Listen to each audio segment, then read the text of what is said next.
Hello viewers, मेरा नाम है Rohit and welcome to narrator buddy. आज की इस वीडियो में मैं आपको कहानी सुनाने वाला हूँ द ग्रे की। ये मूवी रिलीज़ हुई थी 2011 में। इस मूवी में मेन किरदार या मेन कैरेक्टर प्ले किया है लियाम नेसन ने।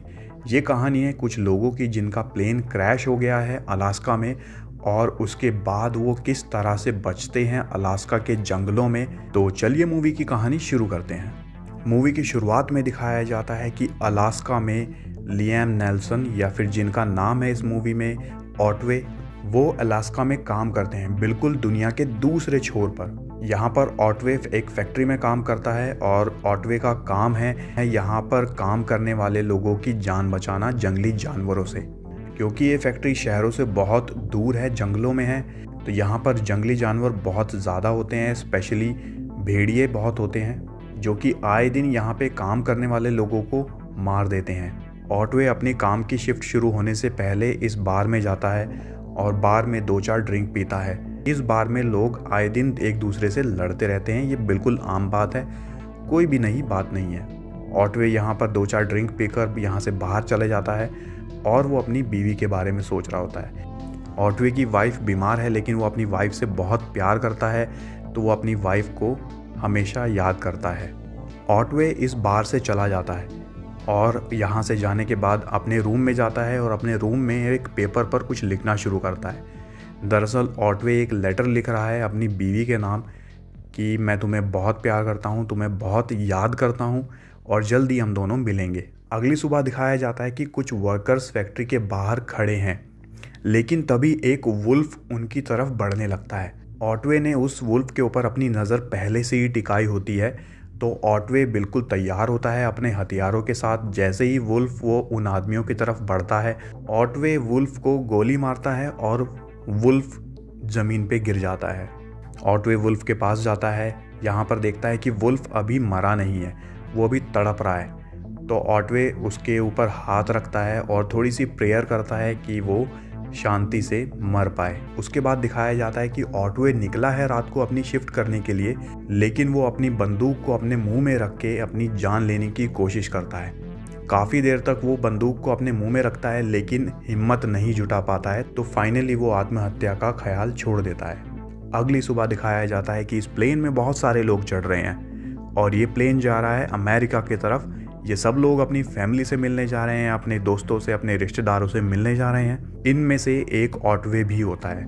ऑटवे प्लेन पे चढ़ता है और अपनी सीट पर जाके बैठ जाता है। ऑटवे की साइड वाली सीट पे आकर ये आदमी बैठता है और उससे उल्टे सीधे सवाल पूछता है कि तुम कहाँ से आए हो, तुम्हें कहाँ जाना है और तुम्हारी फैमिली में कौन कौन है। लेकिन ऑटवे उसके सवालों से परेशान हो जाता है और वो उसको सीधा सीधा बोल देता है कि मैं तुमसे बात नहीं करना चाहता हूँ। तो ये आदमी थोड़ा सा नाराज़ होके वहाँ से उठ के चला जाता है और पीछे वाली किसी सीट पर जाके बैठ जाता है। कुछ ही देर में प्लेन अपनी मंजिल की तरफ उड़ने लगता है और ये सब लोग आराम कर रहे हैं प्लेन में, लेकिन अचानक से ये प्लेन कांपने लगता है, थरथराने लगता है। तो इसमें जो भी लोग हैं वो सब डरने लगते हैं कि क्यों, ऐसा क्यों हो रहा है। तो यहाँ पे जो एयर होस्टेस होती है वो बताती है कि किसी को भी परेशान होने की ज़रूरत नहीं है, टेंशन लेने की ज़रूरत नहीं है। लेकिन सब लोग यहाँ पे बहुत डर जाते हैं, बहुत परेशान हो जाते हैं और अगले ही सेकंड पता लगता है कि ये प्लेन बीच में से टूट गया है और इसके 2 हिस्से हो चुके हैं और ये ज़मीन पे जाके गिर जाता है।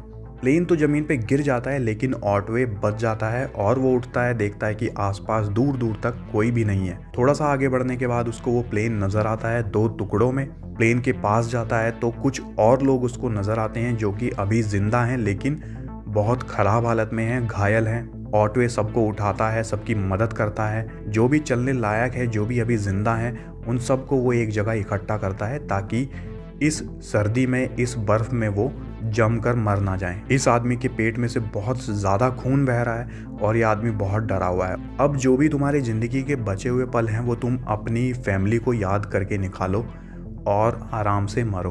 देखते ही देखते कुछ ही मिनटों में ये आदमी मर जाता है और आसपास खड़े हुए सभी लोग डर जाते हैं। ऐसा उनके साथ भी हो सकता था, लेकिन ये लोग बहुत लकी हैं कि ये लोग बच गए।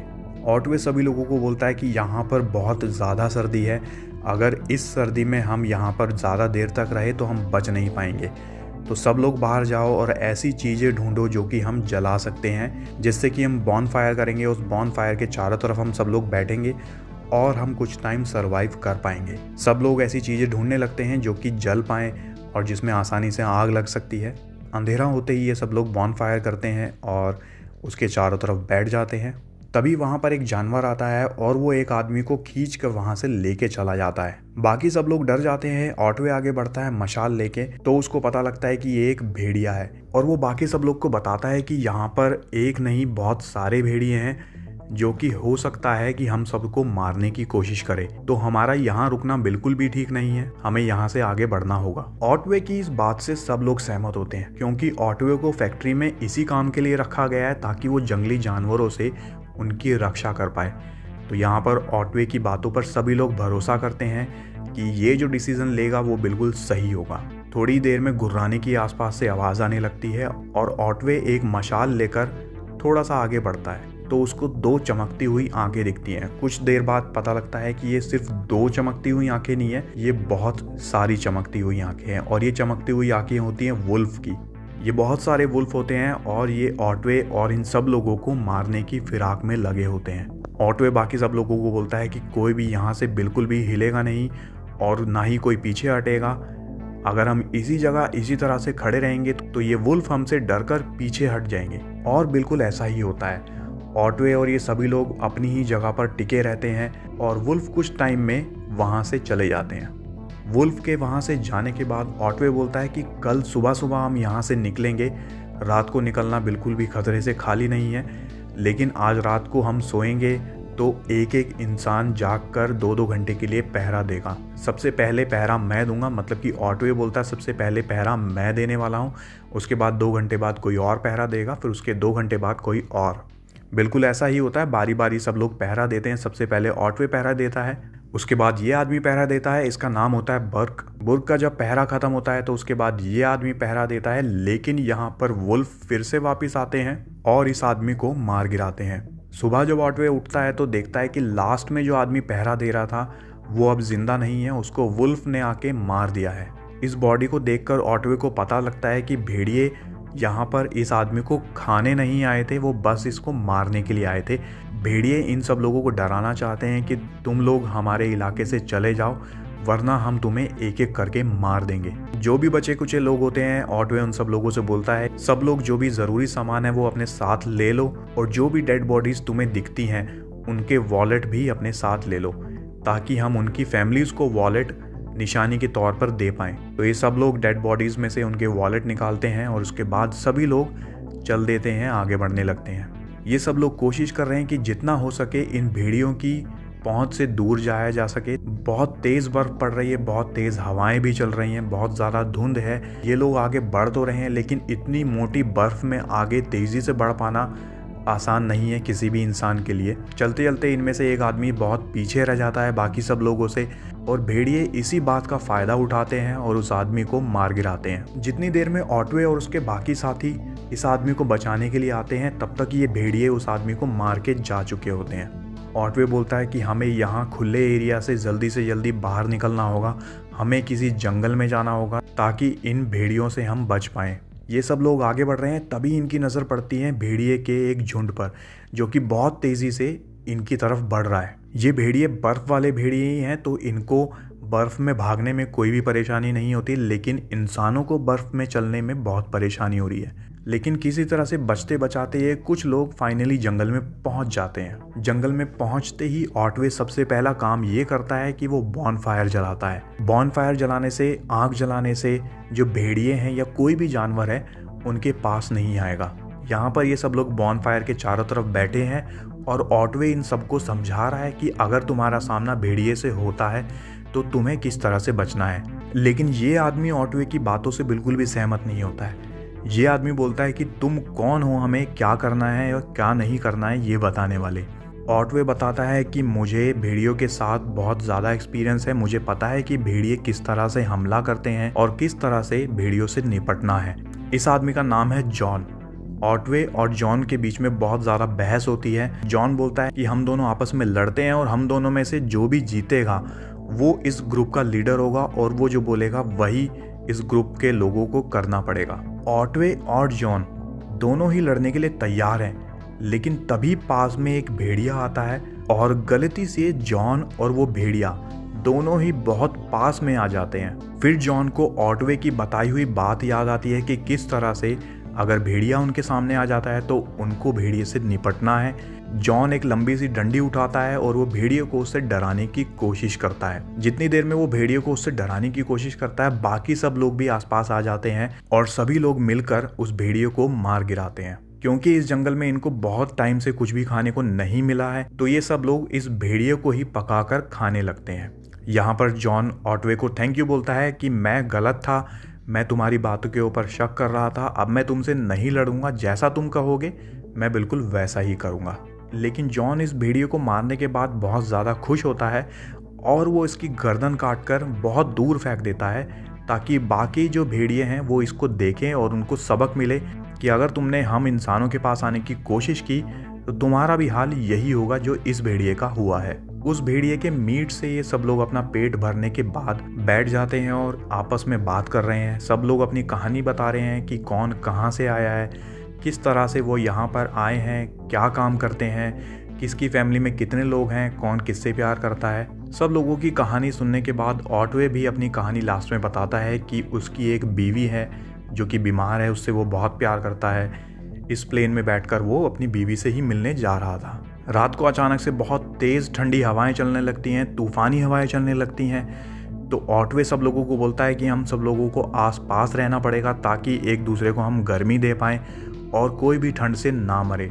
लेकिन सुबह होते होते बर्क मर चुका होता है, क्योंकि उसको पहले से ही परेशानी थी सांस लेने में, तो रात को इतनी ठंडी हवाएं वो झेल नहीं पाया और उसकी डेथ हो जाती है। अब बाकी बचे हैं सिर्फ 4 लोग। ये चारों लोग आगे बढ़ रहे हैं ताकि वो भेड़िए के झुंड से बहुत दूर जा सकें। आगे बढ़ते बढ़ते इनको एक नदी की आवाज़ आती है। बहते हुए पानी की आवाज़ सुनकर ये पानी की आवाज़ की तरफ बढ़ने लगते हैं। फिर यहाँ पर आकर ये सब लोग रुक जाते हैं और देखते हैं कि यहाँ से नदी की तरफ जाने का कोई भी सीधा रास्ता नहीं है, बहुत गहरी खाई है बीच में। तो यहाँ से कूदकर सामने वाले पहाड़ पर जाना पड़ेगा, उस पहाड़ से हम नीचे उतर सकते हैं। सब लोगों के पास जो भी छोटे मोटे कपड़े थे या रस्सियां थी, उन सबको मिलाकर ये एक लंबी रस्सी बनाते हैं और उस रस्सी को इस आदमी को देते हैं। इस आदमी का नाम है हेड्रिक। ऑटवे हेड्रिक से बोलता है कि तुम ये रस्सी अपने ऊपर बांध के यहाँ से कूदो और कोशिश करो कि जंप करने के बाद तुम पहाड़ के दूसरी साइड जा पाओ, ताकि उस पहाड़ से हम नीचे जाकर नदी के किनारे पर जा पाएं। हेड्रिक ऐसा ही करता है और वो रस्सी अपनी कमर पे बांधकर वो कूद जाता है और बहुत लंबी जंप लेता है। सीधा वो इस किनारे से सामने वाले पहाड़ पर जाके गिरता है और एक पेड़ में जाके अटक जाता है। उस पेड़ में वो इस रस्सी को बांध देता है। फिर एक एक करके इन सब लोगों को यहाँ से दूसरी तरफ जाना होता है। सबसे पहले जॉन जाता है और जॉन यहाँ से क्रॉस कर लेता है। लास्ट में ये आदमी क्रॉस करता है। क्योंकि इसके हाथ में चोट लगी हुई है, इसका हाथ जल चुका था भेड़ियों से लड़ते वक्त, तो ये उतनी तेज़ी से और आसानी से क्रॉस नहीं कर पाता है जितना बाकी लोग कर चुके हैं। बिल्कुल रस्सी के बीचों बीच ये जाके लटक जाता है और यहाँ पे वो हार मान जाता है कि वो आगे नहीं बढ़ सकता। थोड़ी ही देर में रस्सी टूट जाती है और वो सीधा जाके नीचे टकराता है पेड़ से। पेड़ से टकराने के बाद वो नीचे गिर जाता है, बेहोश हो जाता है और तुरंत भेड़िए आते हैं। भेड़िए उसके ऊपर हमला कर देते हैं और उसको जान से मार देते हैं। बाकी बचे हैं अब 3 लोग। ये 3 लोग आगे बढ़ रहे हैं नदी के किनारे की तरफ। किसी तरह से नदी के किनारे की तरफ अगर ये पहुंच जाते हैं तो इनको उम्मीद है कि वहाँ पे जाके इनको कोई ना कोई हेल्प, कोई ना कोई मदद मिल जाएगी जिससे ये लोग बच सकते हैं भेड़ियों से।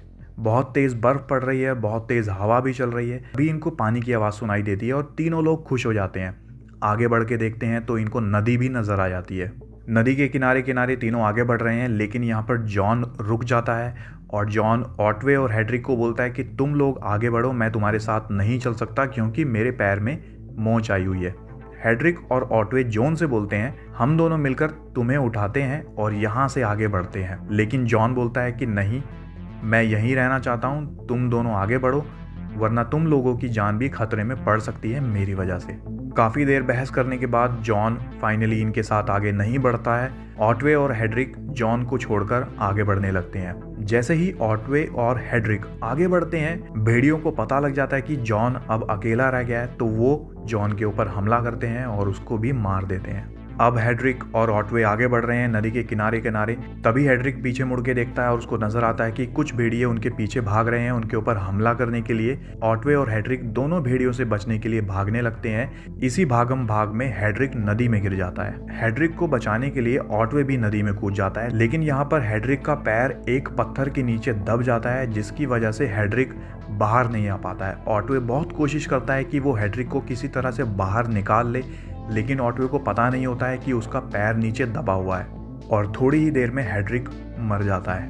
अब यहाँ पर लास्ट में बचा है सिर्फ ऑटवे। ऑटवे नदी से निकलता है और आगे बढ़ने लगता है। उसको अचानक से बहुत सारे भेड़िए दिखते हैं। तब उसको एहसास होता है कि गलती से वो भेड़ियों से दूर जाने की बजाय भेड़ियों की गुफा की तरफ बढ़ रहे थे। ऑटवे अपने बैग से वो सभी वॉलेट निकालता है जो कि उसने कलेक्ट किए थे। जो इंसान मर चुके थे प्लेन क्रैश में, उन सभी वॉलेट में से सबकी फोटोज वो निकाल के देखता है एक एक करके, और अपना वॉलेट भी वो वहां पर रख देता है। ऑटवे के पास एक चाकू होता है और कुछ बॉटल्स होती है। ऑटवे एक हाथ में चाकू पकड़ता है और दूसरे हाथ में अपनी बॉटल्स को रखता है। उन बॉटल्स को किनारे से तोड़ने के बाद वो एक हथियार का काम करती हैं। तो ऑटवे यहाँ पर भेड़ियों से लड़ने के लिए तैयार है।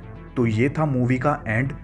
इसके बाद आगे नहीं दिखाया गया कि ऑटवे उन भेड़ियों को मार पाता है या फिर नहीं, या फिर ये सब भेड़िए मिलकर ऑटवे को मार डालते हैं। तो गाइज आप मुझे कमेंट में लिख के बता सकते हैं कि इसके बाद क्या हुआ होगा, कि सब भेड़ियों ने मिलकर ऑटवे को मार दिया या फिर ऑटवे ने इन सब भेड़ियों को मार दिया। आज की वीडियो में बस इतना ही था। अगर ये वीडियो आपको पसंद आई है तो इस वीडियो को लाइक करना मत भूलिएगा। अपनी फैमिली के साथ, फ्रेंड के साथ शेयर कीजिए इस वीडियो को। आप मुझे कमेंट में लिख के बता सकते हैं कि नेक्स्ट वीडियो में आप किस मूवी की कहानी हिंदी में सुनना चाहते हैं। इस चैनल पर फ्यूचर में आने वाली बाकी कहानियों को सुनने के लिए नरेटर बडी को सब्सक्राइब करना मत भूलिएगा। Thank you for watching.